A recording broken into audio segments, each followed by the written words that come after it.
The temperature in Mill Haven, Vermont, dropped to 11 below zero on the morning of February 3rd, and the homeless shelter on Caldwell Street had a sign on the door that read, 32 beds, 32 people. Elijah Moore read that sign standing in the parking lot with a garbage bag over one shoulder and a canvas duffel over the other, wearing a coat that had been donated 3 winters ago by someone who no longer needed it. He was 38 years old. He had no car, no phone with service, no family within driving distance, and exactly $41 and some change in the front pocket of his jeans. The shelter director, a tired man named Gerald Putnam, who worked 80-hour weeks and felt every one of them, had told Elijah that morning with genuine regret in his voice that the beds were full, that the overflow cots had been filled since November, and that there was simply nothing he could do.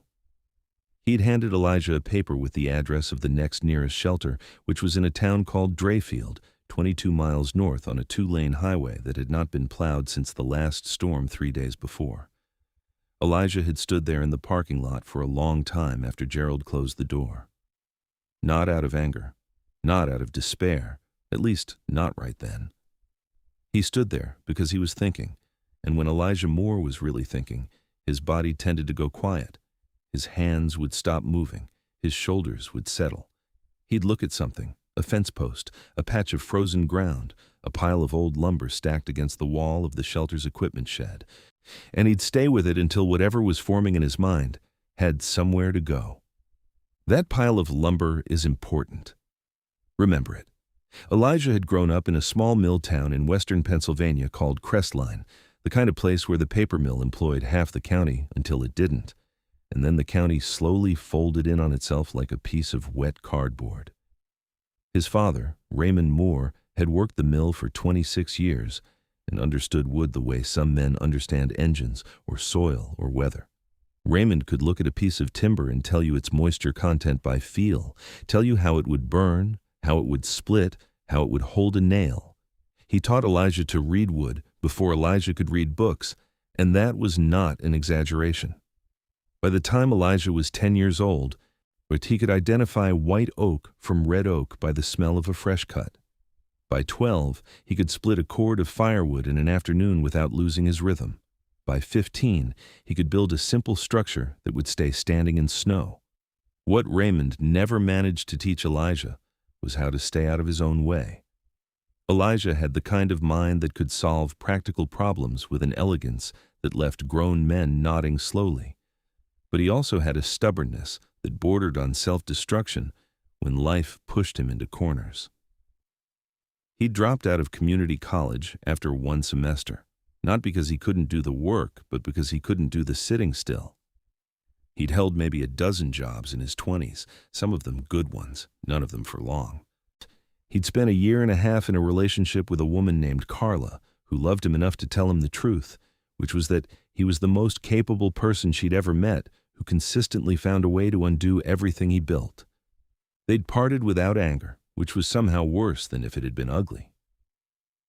By his mid-30s, Elijah had drifted through 3 states, worked construction in Connecticut, a lumberyard in New Hampshire, a wood stove installation company in Vermont that went under when the owner had a stroke, and his son, who'd never held a hammer, tried to run it into the ground and succeeded. That was the last job. After that came the gap, and if you've ever had a gap in your life, the kind that starts as a few weeks and then stretches into a season and then becomes something you don't know how to explain on a form. You know how those months feel? Like water filling a room slowly. You don't notice it rising until it's at your chin. He'd been in Mill Haven for 7 months when the shelter filled up. He knew the town better than most people who'd lived there for years because when you don't have a fixed address, you learn a place the way it actually is, not the way it presents itself. He knew which roads the plow trucks hit first. He knew where the drafts came through the shelter walls at night and which corner bunks ran slightly warmer. He knew the woods on the eastern edge of town, a long slope of mixed hardwood that the town owned but nobody managed, where downed trees had been falling and rotting for years because there was no budget and no plan and no one whose job it was to care. He also knew something that almost no one in Mill Haven knew, which was that the town's Firewood distribution program, a small charity effort run by a woman named Dorothea Crane out of her garage on Pine Street, was in serious trouble. Dorothea was 67, had been running the program for 11 years, and had a bad hip and worse knees and a diesel pickup that burned oil. The program provided free firewood to elderly and low-income residents who heated with wood stoves, which in a rural Vermont town in a winter like this one was not a luxury program. It was the difference between an 80-year-old widow staying warm in her house and ending up in the hospital. The problem was that the firewood Dorothea had stockpiled before winter was running low, and what was left was not dry. It had been stored uncovered in the field behind her garage since October, and 3 snowstorms and a week of freezing rain had done what uncovered wood in a Vermont winter always does. The surface logs were soaked, the interior logs were damp, none of it would catch cleanly, half of it would produce more creosote than heat. Elijah knew all of this because he'd volunteered for Dorothea's program in November, hauling and splitting for 3 weeks before the cold set in, hard enough to make the work brutal. She'd been grateful and direct and practical, which were 3 things Elijah responded to better than almost anything else. When the shelter closed its door to him that February morning, the thought that arrived first in his mind was not, "Where am I going to sleep?" It was, "I need to get that wood covered." He walked to Dorothea's place, which was a little under a mile from the shelter. She answered the door in a fleece bathrobe and slippers and looked at him with the expression of a woman who had seen enough of the world not to be surprised by it. He explained the situation in maybe 4 sentences. She was quiet for a moment. Then she said, "Come in," and made him coffee, and listened while he told her what he wanted to do. What he wanted to do was build a firewood shed. Not a small one, a real one, large enough to hold the remaining cord and a half of wood she had stockpiled, plus at least another 2 cords if they could source it, structured to keep everything dry and accessible, built from materials that were either already on hand or could be salvaged without spending money they didn't have. He'd noticed the pile of lumber against the shelter's equipment shed that morning in the parking lot, and he'd noticed, the way he always noticed things, that it looked like leftover framing lumber from some project that had never been finished or had been finished and stripped out, the kind of material that ends up leaning against a wall indefinitely until someone either uses it or it rots. Dorothea listened without interrupting, which was one of the things that made her easy to talk to. When he finished, she said 2 things.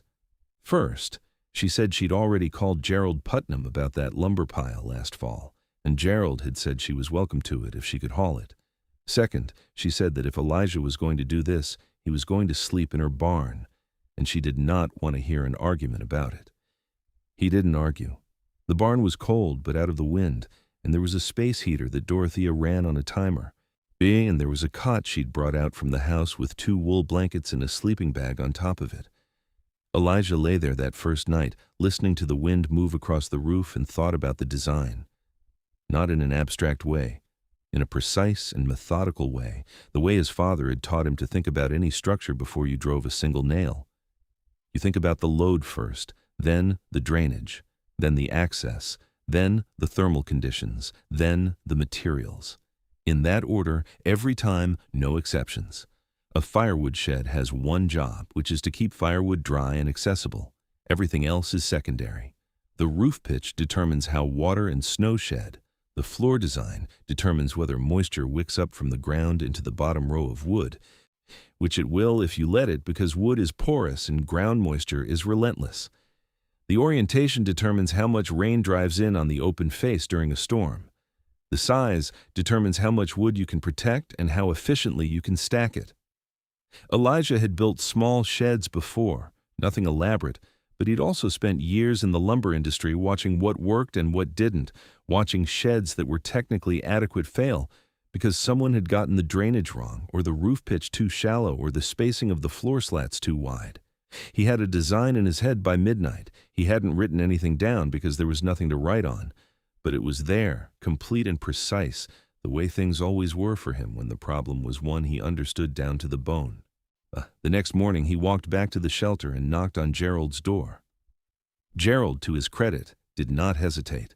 He showed Elijah the lumber pile, which turned out to be better than Elijah had hoped, leftover 2x6s and 2x8s from a deck project the shelter had abandoned 2 summers ago when the funding ran out, plus several sheets of corrugated metal roofing that had been leaning against the back of the building for so long that the weeds had grown up through them. Gerald said, "Take whatever you need," and also said he was sorry about yesterday, which Elijah acknowledged without making it into anything larger than it needed to be. He borrowed Dorothea's pickup, which was old and loud and pulled to the left but ran, and made 3 trips to haul the lumber and metal roofing to her property. He inventoried everything and laid it out on the barn floor with the same careful attention he would have given to a much larger project. This was not going to be a beautiful shed. It was going to be a functional one, and that distinction mattered because he did not have the time or materials for anything beyond functional. The town's coldest stretch of weather was typically late January through mid-February, and they were already in it. Every day the firewood sat wet and uncovered and was another day it couldn't properly be used by the families who needed it. He started building on the morning of February 5th, 2 days after Gerald had closed the shelter door to him. Dorothea came out mid-morning with coffee in a thermos and stood watching for a while without saying anything. There was a man from down the road named Harold Fisk, who had come over after seeing the pickup make its trips, a quiet man in his late 60s who'd been a Finnish carpenter for 40 years before his back gave out. Harold watched Elijah work for about 10 minutes, said nothing, then went home and came back with his own tool belt.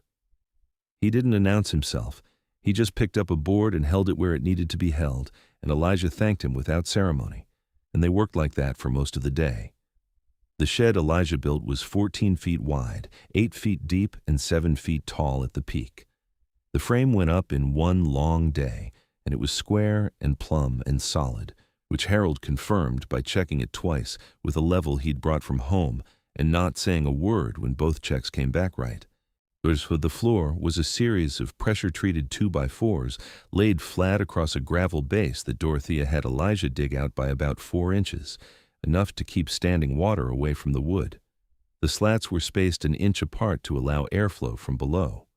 No floor that breathes means no moisture trapped in the bottom row, and no moisture trapped in the bottom row means the wood stays usable through the whole winter. The roof was the corrugated metal from behind the shelter, run at a steep pitch toward the back of the structure so snow and rain shed away from the open face. Elijah overlapped the sheets more than was strictly necessary because metal roofing leaks at the joints in a hard rain if the overlap is stingy. And in a Vermont winter, a hard rain can turn to ice before it finishes falling. The sides were 3/4 enclosed. The back wall solid, both side walls coming 2/3 of the way across to block the prevailing wind that came from the northwest, which in Millhaven meant it hit anything left open at an angle that drove moisture straight into whatever you were trying to keep dry. The open face looked south. Sunlight in February is weak, but weak sunlight is still sunlight, and in a structure designed to shed moisture through airflow and ambient warmth, any south-facing exposure helps. Harold had mentioned this without Elijah asking, had said it the way old carpenters say things they consider obvious, quietly and without emphasis, and Elijah had nodded and said he'd already accounted for it, and Harold had looked at him sideways and said, "All right then." Now here's where I want to stop for just a moment. Because what Elijah did next is the part of this story that still makes me think. He had a shed that was built. He had lumber left over. And instead of calling it done and moving on to the problem of where he was going to sleep next week, he sat down in Dorothea's barn that evening and thought about everyone else in that town who was heating with wood this winter and didn't have covered storage. He thought about the wet piles he'd seen in people's yards when he was hauling for the program in November. He thought about a woman named Frances Brower, 81 years old, who lived alone on a dirt road about 2 miles east of town, who told him in November that she'd been burning green wood since December because her woodshed had collapsed in October and she hadn't had the money or the help to rebuild it. He thought about the Delaney family, a young couple with 3 kids who'd moved into a rented farmhouse the previous spring and didn't know enough yet to understand that uncovered firewood in a Vermont winter becomes decorative in about 6 weeks. He thought about 4 or 5 other households he knew were in similar situations, either from conversations or from the simple observation of a man who spent a lot of time outside noticing things? What would you have done right there, in that moment? You've got no address, no income, a cot in someone's barn, and you've just spent 2 days building something hard in February cold. The reasonable answer is, you stop. You've done enough. Nobody would have argued with that. I'd genuinely like to know what you'd have done. Frogs, because the people who stay and the people who walk away in that moment are often made of the same basic material. Drop your thought in the comments. This kind of decision point is exactly what this story keeps coming back to. Elijah stayed. He went to see Dorothea the next morning and laid out what he was thinking, which was not a complicated plan but was an honest one.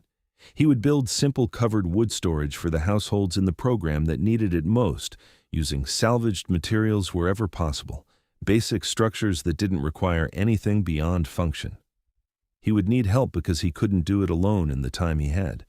He would need Dorothea to make the calls and do the coordinating, because she had the relationships and he was still, technically, a man without a permanent address who most people in Millhaven didn't know from a stranger. Dorothea said yes before he finished the sentence. What happened next in Millhaven happened the way things sometimes happen in small towns, when the situation is clear and the need is real, and there's someone at the center of it who is simply working without drama. Harold Fisk came back, and he brought his neighbor, a retired electrician named Don Costas, who didn't know a lot about wood framing, but knew how to follow a precise instruction, which was most of what was needed. A man named Terry Beaumont, who ran a small landscaping operation and had been doing nothing for 3 months because this was February, showed up after Dorothea called him, looked at what Elijah had already built and said, "What do you need me to do?" She's a woman from the Presbyterian Church who organized the annual Firewood drive, heard what was happening, and showed up with 2 other women and a station wagon full of supplies, sandwiches, and hand warmers, and a 5-gallon jug of coffee that became the most appreciated thing anyone brought that week. Gerald Putnam from the shelter came by on the 3rd day. He walked around the first shed Elijah had built and looked at the construction with the careful attention of someone who was genuinely assessing it, not just being polite. He said it was good work. He said it was better than good. He also said quietly that there was a storage building behind the shelter that the town owned that was full of old pallets and equipment no one had used in years, and that if Elijah thought any of that material was useful, he was welcome to it. The pallets were useful. In firewood storage, pallets are one of the best floor materials you can find if you understand why they work. A standard pallet raises the wood 4 to 6 inches off the ground, allows air to circulate underneath, and costs nothing if you know where to look. A shed built on a pallet base and roofed with salvaged metal and framed with reclaimed lumber costs almost nothing in materials, and does the same job as a $1,000 kit shed from a big box store, provided the person building it understands the principles behind what they're building. Elijah understood the principles. Over 11 days in the coldest part of a Vermont winter, he built 4 additional covered wood storage structures, not identical to each other because the situations weren't identical. Frances Brower's was small and built close to her back door because she couldn't manage long trips through deep snow. The Delaney family's was larger because they heated a farmhouse with high ceilings and burned through wood faster than most. A man named Curtis Webb, who lived alone on a fixed income and had a bad shoulder that made splitting difficult, got a structure with a lower working height on the stacking side, which was a small accommodation, but one that Elijah made without being asked, having noticed the way Curtis moved when he'd been helping haul wood in November. That is the part of the story that the people of Millhaven would remember long after the sheds themselves weathered and settled and became just part of the landscape. Not the buildings themselves, though the buildings mattered. It was the attentiveness. The fact that a man who was sleeping on a cot in someone's barn and had every reason to be thinking only about his own situation was instead thinking about the height at which an older man with a bad shoulder would be stacking wood. If you've ever felt like you were on the outside of things, like everyone else had figured out something you were still searching for, or like the walls were closing in faster than you could build a way out, this story is for you. The community that formed around what Elijah was doing in those 11 days is the kind of thing that doesn't have a good word in modern conversation. It wasn't charity, and it wasn't volunteerism, and it wasn't a program. It was just people recognizing that something real was happening and showing up to be part of it. If that feeling is something you're looking for, consider subscribing so you can stay connected with this community. These stories are here every week, and so is everyone who watches them. By the time the weather broke in early March, something had shifted in Millhaven that was harder to measure than wood volume, but just as real.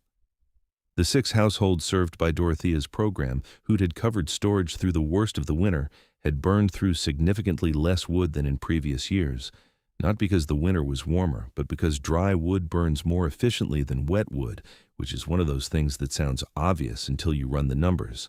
A cord of dry firewood produces roughly twice the usable heat of the same cord at high moisture content. Twice the heat from the same volume of wood means the supply lasts longer, which means fewer households running short in February, which means fewer calls to the program asking for emergency deliveries that Dorothea didn't have the wood or the knees to make. Frances Brower called Dorothea in March and told her it had been the first winter in 4 years that she hadn't woken up cold. She said this matter-of-factly, in the way that Frances said everything, but Dorothea had been running this program long enough to know what that meant in real terms. It meant Frances had not spent the night burning green wood that filled her living room with smoke and barely held the temperature above 40 degrees. It meant she had not lain awake calculating whether she had enough wood to make it to morning. And it meant one less thing that could have gone seriously wrong for an 81-year-old woman living alone on a dirt road in February.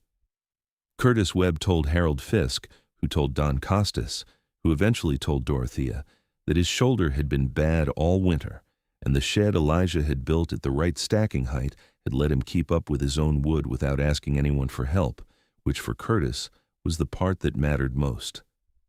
The Delaney family, for their part, told anyone who would listen, which is what young families with energy do, and the story spread through the elementary school and the post office and the diner on Route 9 faster than Millhaven's news usually traveled.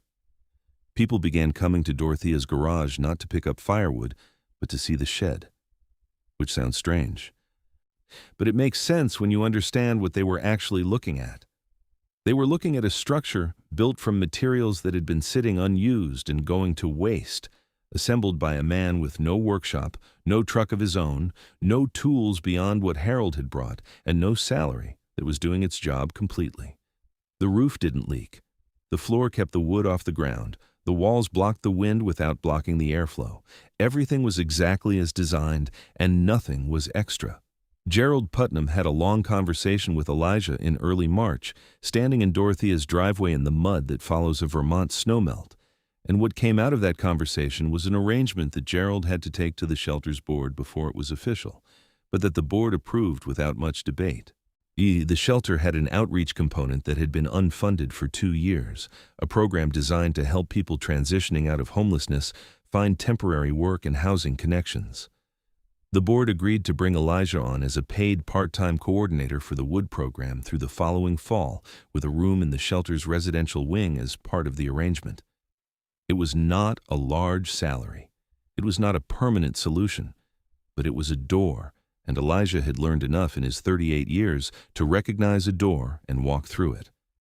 The mayor of Millhaven, a practical woman named Linda Thorpe, who had been in office for 3 terms and had survived them all by knowing when something was working and getting out of its way, heard about what had happened at a Marchtown meeting where Dorothea stood up to give the program's annual update and mentioned, with characteristic understatement, that they'd had a good winter.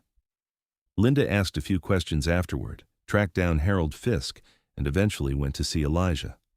She asked him directly what would make the wood program better, and Elijah told her directly, which was a municipal timber license to manage the downed wood on the town's eastern slope, a small equipment budget for a chainsaw and a maul and a splitting wedge that could be shared among volunteers, and a covered storage structure at the staging area on Pine Street that was large enough to hold 8 cords and keep it all dry from September through March. Linda said she would see what she could do. 3 months later, the town meeting approved a modest line item for exactly those things. Harold Fisk built the main storage structure over a long August weekend with Elijah and Terry Beaumont and 4 volunteers from the shelter. It was the biggest of the sheds, designed to Elijah's specifications, and it went up fast because by then everyone who'd worked on the February structures knew how Elijah thought and what he needed before he asked for it. The framing took a day and a half. The roofing took an afternoon. Harold stood back at the end and looked at it for a long moment and said it would outlast all of them, which was not a compliment Harold gave easily. The following winter, the program served 11 households instead of 6. The wood stayed dry. No one called in February running short. Dorothea's hip was still bad and her truck still burned oil, but she drove it less because the wood was better organized and the deliveries were more efficient, and she had actual help now instead of the rotating cast of well-meaning but unreliable volunteers who showed up twice and then disappeared.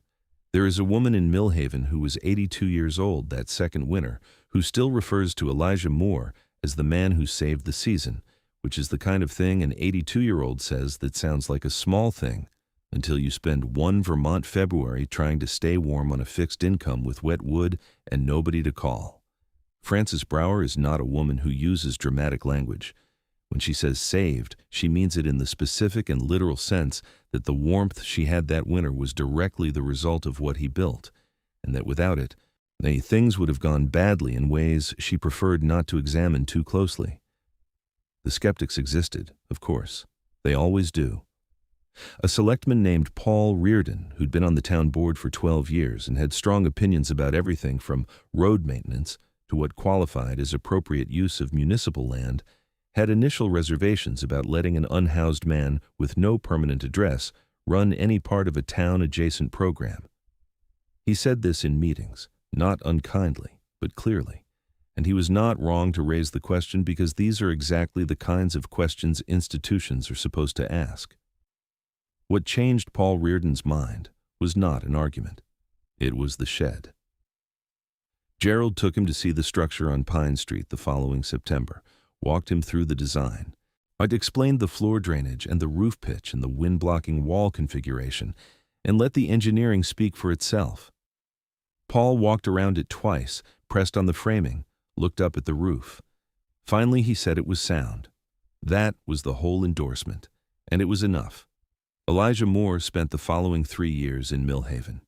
He never built a large business or started an organization or became a name that traveled beyond the county line. What he did was build things that worked and teach other people, quietly and without drama, why they worked. Harold Fisk's grandson learned to frame from watching Elijah over 2 weekends when he was 14, and is now a carpenter in his 20s who still frames his floors with the same slat spacing and drainage grade that Elijah used. Don Costas's daughter, who was going through a hard few years when this was all happening, came to help with a shed build in her dad's company and found something she hadn't been looking for, which was the sense of being useful to something real. And she later said in a conversation with Dorothea that those afternoons framing walls in the cold were the first time in a long while that she'd felt like herself. That is how practical knowledge moves through a community, not through publications or institutions or programs with names and budgets. Through a man on a cot in a barn who looked at a pile of wet firewood and understood what needed to happen and then did it, and then showed the people around him how it was done, and then stepped back and let them carry it. When Elijah eventually left Millhaven, he went north. That he'd heard about a situation in a small town in the Northeast Kingdom where a similar program was struggling with similar problems, and someone had given his name to someone who knew someone. He drove up in a truck that Dorothea had sold him for $200, which was a price she said was fair, even though everyone, including Elijah, knew it wasn't. He left without ceremony, which was consistent with how he'd arrived. Harold Fisk shook his hand in the driveway. Dorothea hugged him and did not make it into something longer than it needed to be. Gerald Putnam had already said goodbye the day before. The shed on Pine Street was full and tight and ready for another winter. There is a question that runs through every version of this kind of story. And it's the same question whether we're talking about a man with a garbage bag in a parking lot in Vermont, or a 16-year-old girl in the Dakota Territory, or a widow on a Nebraska hillside in 1873. The question is not whether the person had talent or skill or knowledge, though all of those things matter. The question is what they did with the moment that was in front of them. The moment when the door closes and the wind is blowing, and the reasonable response would be to walk away and find the nearest warm room. What do you do with that moment? Elijah Moore looked at a pile of wet firewood and a town that didn't quite understand yet what it was about to lose. And he did what his father had taught him to do with every problem that had a practical answer. He looked at the load, then the drainage, then the access, then the thermal conditions, then the materials.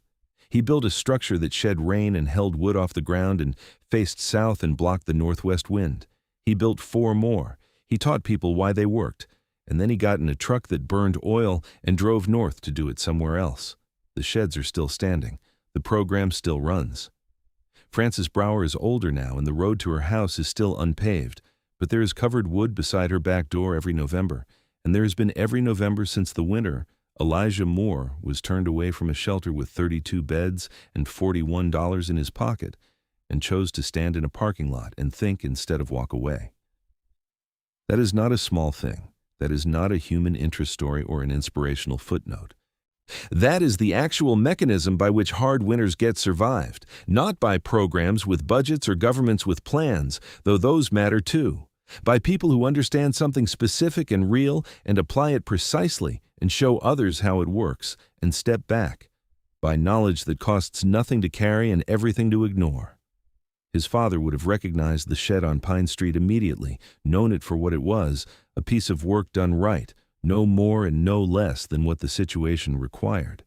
Raymond Moore spent 26 years in a paper mill in Pennsylvania, cutting wood and understanding it. And what he passed to his son was not sentimentality about the work, but respect for it. You don't build a firewood shed to make a statement. You build it because the wood needs to be dry and the winter does not negotiate. Elijah knew that. He built accordingly, and an entire town stayed warm. If you made it all the way here, to the end of this story, I want you to know that means something. These are not short stories, and they are not easy ones, and the people who stay with them to the end tend to be the same people who would have stayed and helped frame a wall in the February cold, even if nobody asked them to. Thank you for being one of those people.